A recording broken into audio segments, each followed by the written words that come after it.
Any team in the NBA can beat the Grizzlies one time. Some teams can even beat them twice. A few teams can even beat them three times. But nobody beats the Memphis Grizzlies four times, including the Houston Rockets. We got to talk about that win, the Grizzlies' latest win over Houston. Jaren Jackson Jr. as an all-star and Ja Morant. All that coming up here on Locked On Grizzlies.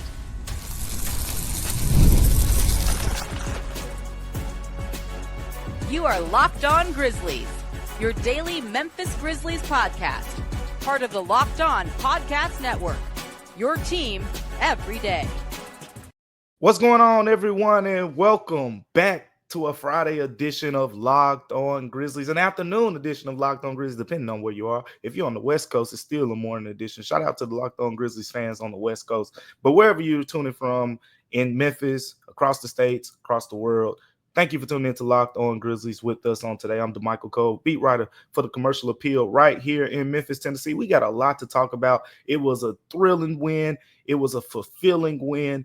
And there were a lot of factors in play in this Grizzlies 120-119 win over the Houston Rockets. But before we get into all that, remember that your favorite podcast now has a newsletter introducing the Locked On Grizzlies Daily Newsletter, the one stop for ultimate team and league coverage delivered right into your inbox. Sign up for free now at lockedondaily.com. That's lockedondaily.com, and start your day with the all-new free Locked On Grizzlies newsletter, the newsletter. Today's episode is also brought to you by our friends over at FanDuel. Look, Super Bowl 59 is here, and there's no better way to make every play more exciting than with FanDuel Sportsbook. New customers can bet just $5. That's all you got to bet. And if you win, you'll score $200 in bonus bets. Download the app or head over to FanDuel.com right now to get started. We got to get started with the Memphis Grizzlies, talking about the latest with the Grizzlies. A thrilling win, and I mean, that game had me on the edge of my seat. You know, the first half, it just felt like it was just a flow and, it was just coming and going. And then when that second half came, I mean, the Grizzlies trailed by 10 at the half, and then boom, 8-0 run right out of the gates entering the second half. And it was just heavyweight. It was just big punches back to back after that. You know, a jab here, a hook there, a little bobbing and weaving going on both sides. And for a while, it felt like, man, every time Memphis gets close, Houston just pulls away. Every time the Grizzlies get within 2, Houston goes on a run, and they put it back up to 6. And they had it up to 7 near the end of the third quarter. And then Jake LaRavia, I mean, that probably was the sign right there. That was the sign that the Grizzlies probably were going to come out victorious, as Jake LaRavia last second banked in a three-pointer right before the third quarter buzzer end, and the Grizzlies trailed by 4 going into the fourth quarter. And even beyond that, foul trouble with Jaren Jackson Jr. There were so many factors into play in this game, but the number one thing that stood out to me is they wanted this bad. The Grizzlies wanted this game, and they've talked about it a little bit before the game, but seeing it, Luke Kennard, knocked down a three-pointer and showed some emotion and tried to pump the crowd up. We don't see Luke Kennard doing that a lot. Jaren Jackson Jr. after the game, running down, the baseline and running towards the scores table and, yelling and screaming towards the crowd in the excitement after the game. We don't see Jaren show that type of emotion after, regular season wins too much.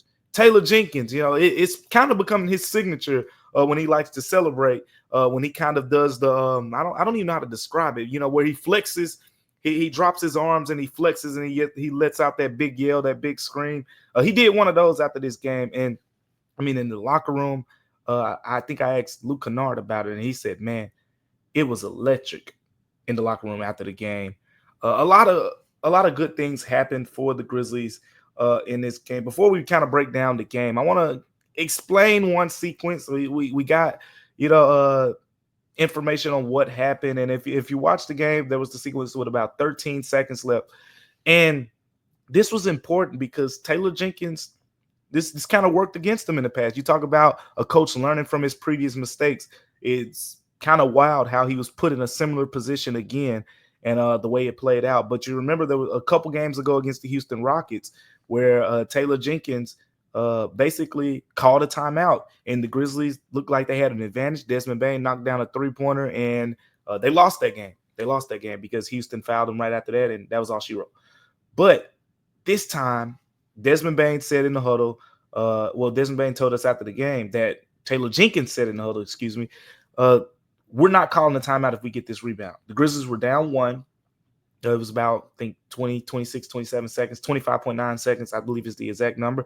But the Grizzlies had a chance to get a stop. And Taylor Jenkins said, we're not going to call timeout if we get this rebound, when we get this rebound, however he worded it. But moral of the point is the Grizzlies grab the rebound. Jalen Wells grabs it, and they got numbers. The Grizzlies got numbers. They look like a chance to push, get an easy basket, take the lead, and put all the pressure on Houston. And as Jalen Wells looked like he's pushing the ball, the ref signals timeout, and Taylor Jenkins just absolutely lost it.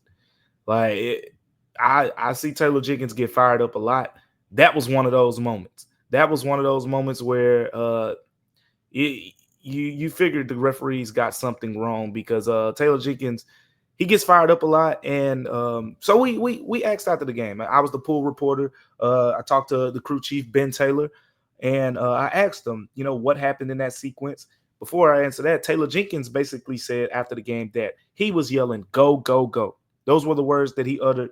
And Ben Taylor said, and I quote his official statement after the pool report. He said, "The official thought he heard Coach Jenkins yell timeout from behind him, and so he awarded the timeout. But after realizing that Coach Jenkins didn't call timeout, it becomes an inadvertent whistle, and we put the ball on the side out in that scenario." So that's kind of what happened. Basically, they ruled that it was an inadvertent whistle. They admitted to the mistake. And the only thing they can do in that situation is side out. Grizzlies get the ball. But guess what? Jaren Jackson Jr. Got the last two free throws. The Grizzlies got a stop against Fred VanVleet. The play was actually drawn up for Amen Thompson on that play. Excellent defense, from Brandon Clark there. And the Grizzlies were able to seal the deal. They sealed the deal and pulled it out against Houston. Houston has been arguably the best team in the NBA in the month of January. They were missing Alperen Sengun, but the Grizzlies were missing Ja Morant.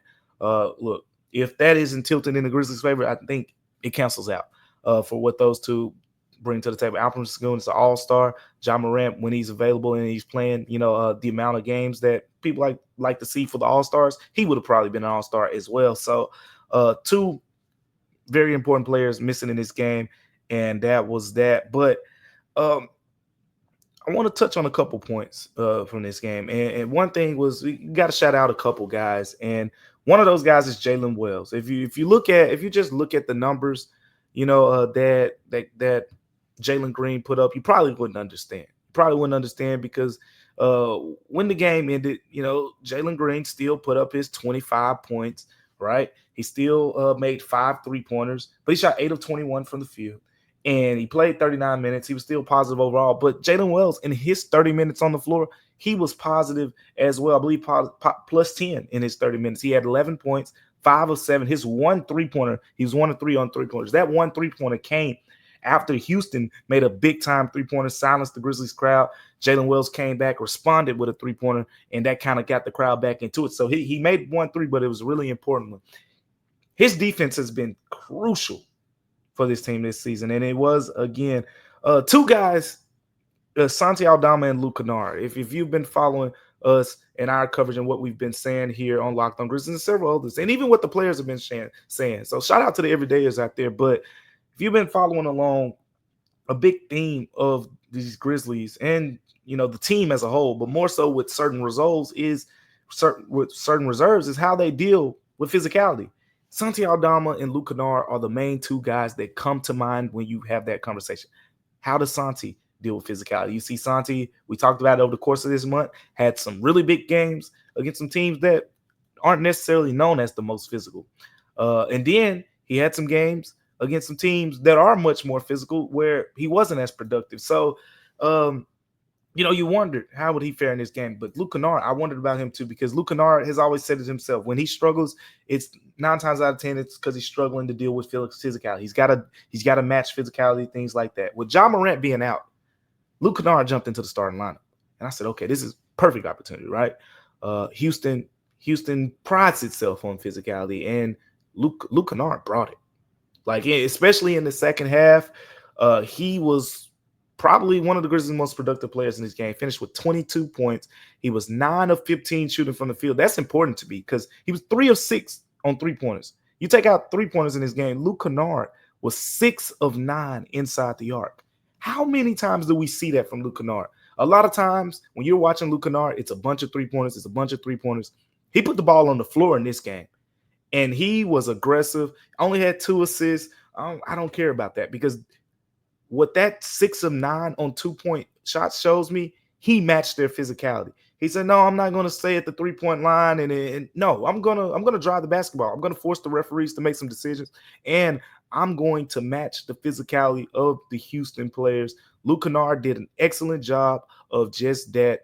Again, he had a terrific second half. I think in the third quarter, Luke Kennard had nine points. He made 3 3-pointers in the third quarter.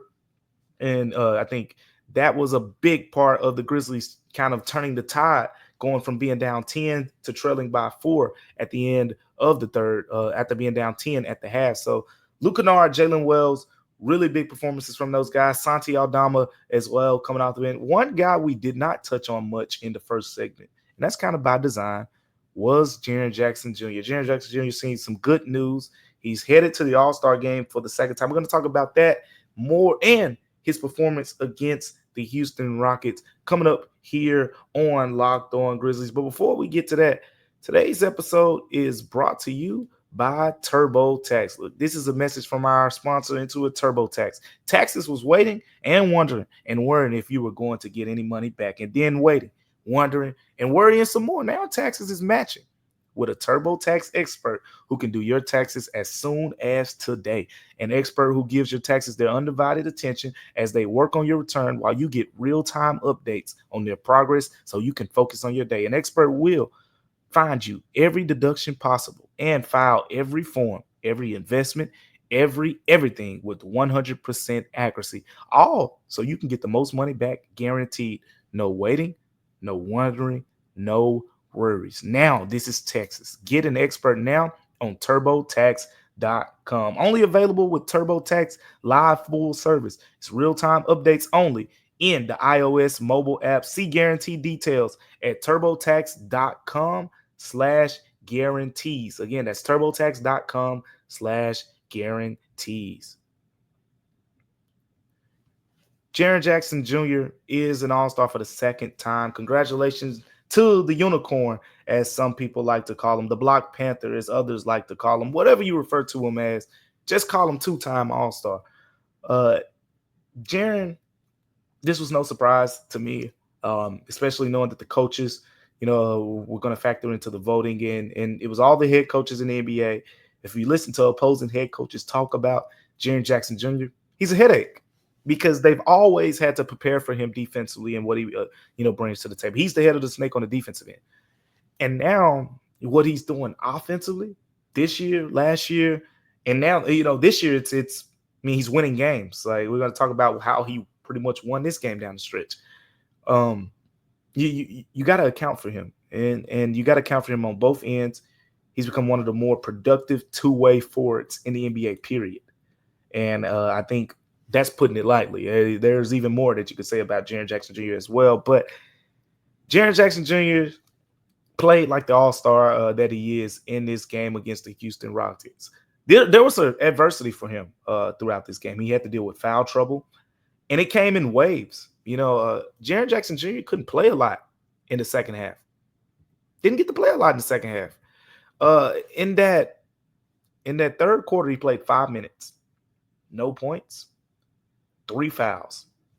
3 fouls in that third quarter for Jaren Jackson Jr. in 5 minutes. The last one, it was some excellent defense from Dillon Brooks.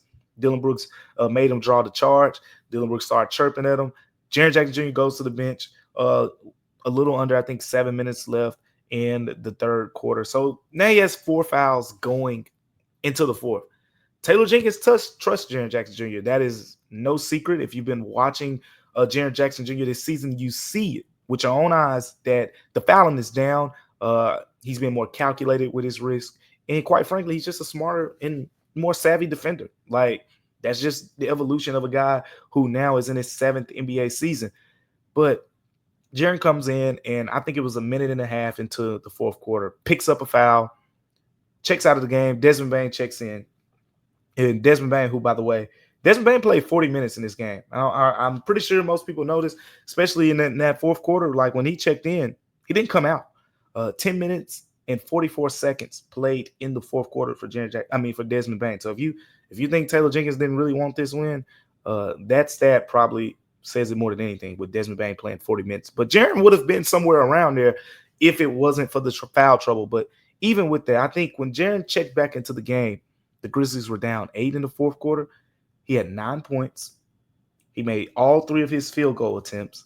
He made 3 free throws, 3 of 3 from the free throw line, and each one of them was huge free throws for the Grizzlies, but none bigger than the last 2. And I talk about the last 2 free throws, and we're going to kind of backtrack. We're going to circle back to this Jaren Jackson Jr., Dillon Brooks thing.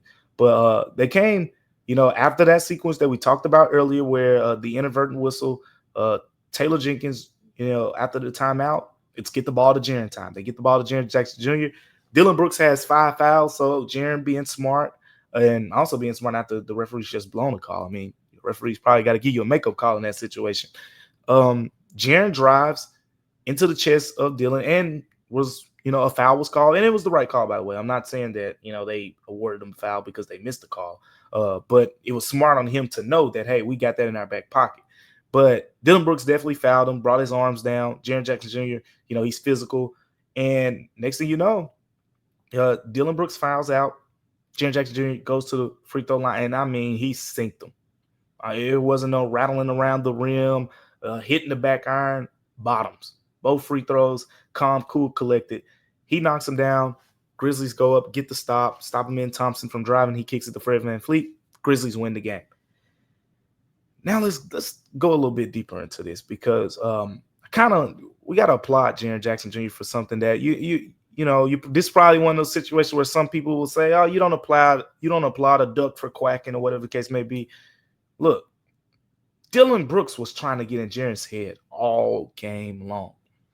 And it was the little things. It was when, I think it was in the first half, they both, were diving on the floor for a loose ball. And Jaren had the basketball, and Dillon comes over him and he wraps his arms around the ball, and the referees blow the whistle. And clearly it's a jump ball at this point. And, both players let the ball go on about your way. No, that wasn't the Dillon Brooks mindset. Dillon Brooks keeps holding on to the ball. Jaren's holding on to the ball. He's not letting it go. So, the referees got to come in. Players got to come in. Nothing too big. But it's kind of Dillon Brooks' way of letting you know that I'm here. Then there was the physicality. Like, I watch everybody guard Jaren Jackson Jr. We get to sit right there, and I'm sure you guys see it as well. And with Jaren and Dillon, it was some tough, but it reminded me of that playoff series between the Lakers and the Grizzlies when LeBron James and Dillon Brooks, I just knew both those dudes had to get in the ice tub after those matchups. But Jaren Jackson Jr., he's pounding his forearm into the chest of Dillon, and Dillon's kind of, punching back, with his chest or whatever the case may be. It was a physical matchup. And after the game, I said, man, Jaren, you didn't bite. He didn't bite. There were several times, especially, when he picked up that 4th foul and Dillon Brooks I don't know what Dillon was saying to him, but I guess he had to be saying something around.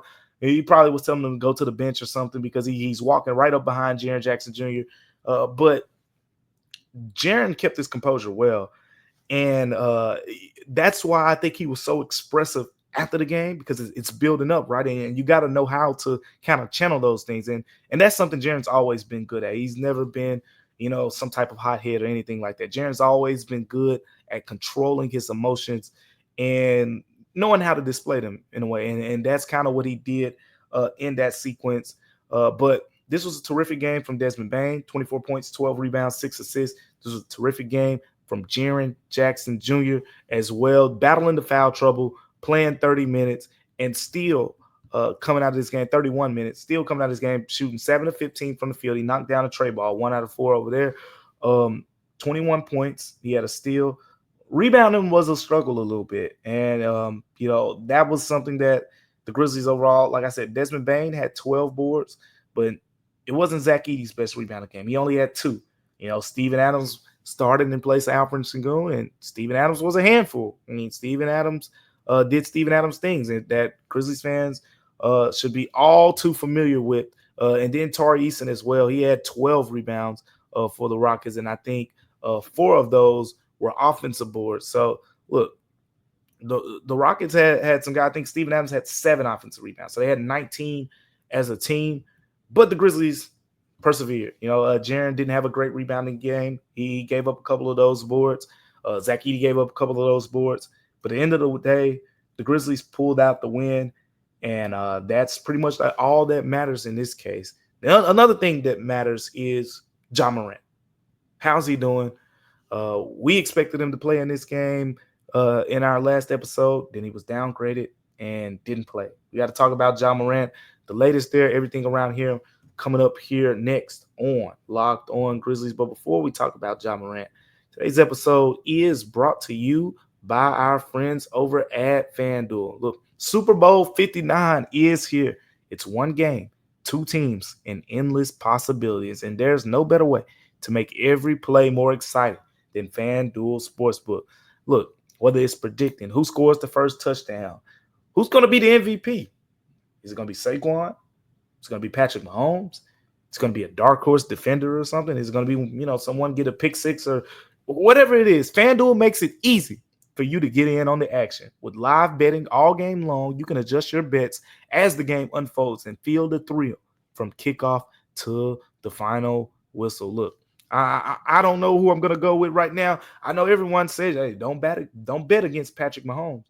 But Patrick Mahomes ain't seen a Saquon Barkley in that Eagles offensive line. So I'm going either way at this point right now. But guess what? Live betting feature lets you stay involved no matter what happens on the field, and the app is easy to navigate. And guess what? Knowing that you can place a $5 bet and get $200 in bonus bets for the Super Bowl, anybody want to do that, right? So I'll go download the app right now. Head to FanDuel.com to get started. Bet just $5, and if you win, you'll score $200 in bonus bets. Again, that's $200 in bonus bets. That's FanDuel.com. Bet with FanDuel, the official partner of Super Bowl 59. Ja Morant was at this game with the Memphis Grizzlies, and he was there, but it looked a little bit different. And before I get into that, we're going to have a good conversation, I think, about that. But before we get into that, we got to talk about what led up to Ja Morant missing the game. So, as I said, we talked to Taylor Jenkins after Wednesday's practice. Taylor Jenkins, I asked him about Ja. He said, yeah, paraphrasing here, but he basically was like, he's had good conversations with Ja, and he's looking forward to Ja having a really good game against the Houston Rockets. Basically saying he's expecting Ja to play. But as we learned in the morning, Ja Morant was downgraded to questionable. And then in the afternoon, he was downgraded to doubtful. And then roughly an hour before game time, Ja Morant was ruled out due to right shoulder soreness. I don't have to tell you all the history with the right shoulder, but if you want me to tell you some of the history, there's the AC joint sprain that he recently had. Remember, it was the screen against the Pelicans. Daniel Tice said it. There was that.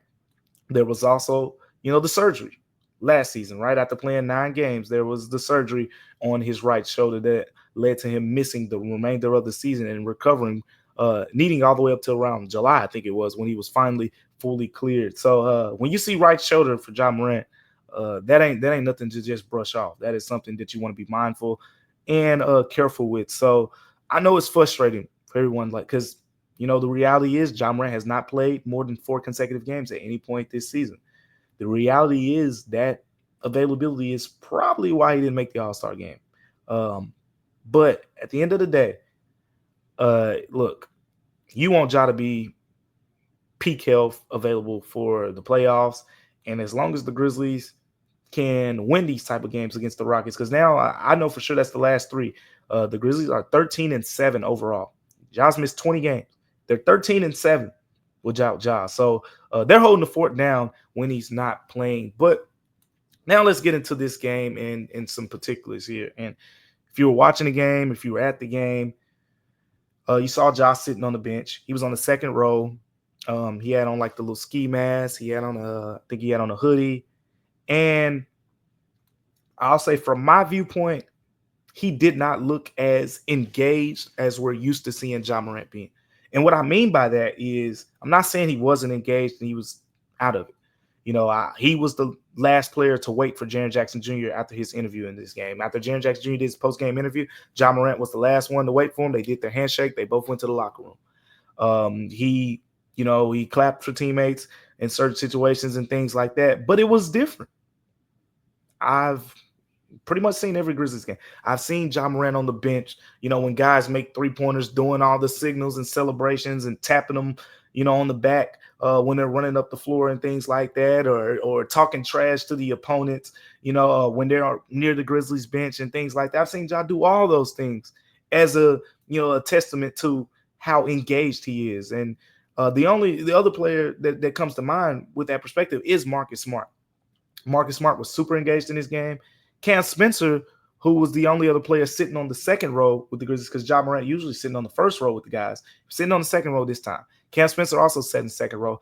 And another small thing that I noticed was when they were sitting on the second row, the timeouts came. Cam Spencer would get up, and look to be, from my perspective, a little bit more engaged. He got up, he went to the huddle to see what was going on. Ja Morant still sitting down for the most part. Didn't go in the huddle. So again, why does this matter? Some people say, oh, it doesn't matter, whatever. It matters because, one, Ja Morant is your franchise player. Two, it's the right thing to do to continually monitor and check in on Ja Morant if you know the history and things like that. So I think it was fair. And quite frankly, this wasn't something that I just made up out of thin air. Most people that I talked to noticed it. There were people texting me during the game who were at the game saying, hey, is there something we should know about Ja? There were people, fans asking me, is Ja Morant okay? There were other media members even taking note of it. But at the end of the day, the Grizzlies, after the game, pretty much said that Ja was fine. And I think Jaren Jackson Jr., his comments were the most notable to me. I'll go to what Taylor Jenkins said, because Taylor Jenkins was the first person I asked. And I basically asked Taylor Jenkins in a way, did you notice anything different about Ja Morant's engagement? It didn't appear that he was engaged as he usually is. And here's what Taylor Jenkins said. He said, that's news to me. I thought he was pretty engaged. Talking with the guys, I could see him when I was going up and down the bench, talking with his teammates, active in the hustles. I'm not going to read into anything. I know he's fully engaged. Taylor Jenkins not worried about Ja Morant's engagement. Moving on. After the game, Desmond Bane, he said, yeah, he's good. He's fine. Talked to him early in the day about his shoulder and whatnot, and said Ja was good. Brandon Clark said, yeah, of course he wanted to play, and that's frustrating, but he's fine. And then there's Jaren Jackson Jr., who, gave what I thought was a very insightful and thoughtful answer. And paraphrasing in so many words, he basically said that, look, I get to be around Ja Morant all day. You talking to me, he was like, you as in the media and the fans, you see a portion of the day, which is true. Like, I see more than fans, but I still see a portion. I don't see the entire shoot around. We get to see the end of shoot around. We don't get to see them in the locker room before the game and things like that. So Jaren said, you get to see a portion. And Jaren said, yeah, we were laughing before the game. We were talking, and he's good. So I say all that to say that Ja Morant, it didn't appear that, that he was engaged as normal as we were watching it, whether you're watching on TV or, you're at the game. But the players, the coaches, none of them are worried by any stretch of the imagination. Look, these are the questions. At the end of the day, I felt obligated. I had to ask those questions. As the beat writer for the Commercial Appeal, Ja Morant is a star here. You gotta ask. You gotta ask Taylor Jenkins. You gotta ask the players, especially if we're not talking to Ja ourselves. And of course, he wasn't made available at shoot around or the practice before that. So we couldn't talk to him directly. So the next best thing is you got to go to the coaches. You got to go to his teammates that know him, as well as anybody on this basketball floor. So all that to say that Grizzlies players say Ja Morant is fine. Taylor Jenkins says Ja Morant is fine. Look, I saw, again, what I saw with my eyes. But if the players and coaches are saying he's engaged, they're not worried about it. It's not a big deal if they're not worried about it, in my opinion. But at the same time, it is something uh, that is, something you take note of, because again, I think anyone who's watched the Grizzlies over the last few years, and it's what's made Ja Morant this global superstar, is his energy. He has such this infectious energy over the course of a game. Whether it's at the 3-pointers when he's celebrating and he's doing his little celebrations, or whether it's when he say things like it's a parade inside my city and he's doing all, like, Ja has always had this infectious personality that the fans gravitate to. So when that guy isn't there, and I get it, because that guy's not going to be there sometimes. And I pride myself on humanizing athletes as a beat reporter. So I get it. There have been, to me, a few games where, Ja hasn't, been his normal bubbly self, in my opinion, at least talking to us and whatever the case may be. But at the same time, you know, after this game in particular, it stood out because, one, there was a stretch of games. If you look at the numbers, these last 4 games, it's not been Ja Morant's best game. This is the first time, we said it in the last episode, first time Ja Morant has gone 4 consecutive games without reaching 20 points since 2021, April of 2021, in his second season. If you look at his numbers for the month of January, now that the Grizzlies are done playing in January, his points were his lowest for the season of any month. Assist numbers were his lowest. I mean, we're talking 18.6.5 assists for, 2-time All-Star Ja Morant. And his field goal shooting numbers were the lowest. Effective field goal percentage was his lowest of any month this season. So you take all that into account. Then he missed the game, and then, he didn't appear, at least from my seat, to be as engaged as normal. It was definitely worth looking into, checking into, because you never know. But again, Grizzlies players said Ja's good. Taylor Jenkins said he's good, and I'm gonna do my job, and we'll continue to monitor it. I'll say that we'll continue to see how Ja Morant's doing. As for his availability for the next game, we'll know more here soon. Taylor Jenkins said they're gonna give him the next couple days. The Grizzlies got 2 days off before that game coming up against the Milwaukee Bucks. We didn't really get to talk about that game in this episode, but we had a lot to talk about. We had to talk about that win over the Rockets and everything that happened into it. But on our next episode of Locked On Grizzlies, we're definitely going to get into the Milwaukee Bucks game, as the Grizzlies will be playing that game on ESPN. But remember that your favorite podcast now has a newsletter. Introducing the Locked On Grizzlies Daily Newsletter. One stop for the ultimate team and league coverage delivered right into your inbox. Sign up free now at LockedOnDaily.com. That's LockedOnDaily.com, and start your day with the all-new free Locked On Grizzlies newsletter.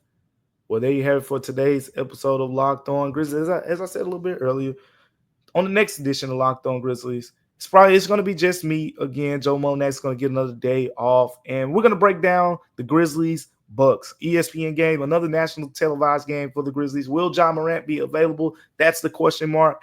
And several more things as well, including Jaren Jackson Jr. versus Giannis Antetokounmpo. I can't wait to see that. But thank you guys for tuning in to Locked On Grizzlies with me on today. And remember that Locked On Grizzlies is free and available wherever you get your podcasts. Apple Podcasts, Spotify, Amazon Music, wherever you get your podcasts. Until next time, I'm Damichael Cole, and we'll see you on Locked On Grizzlies.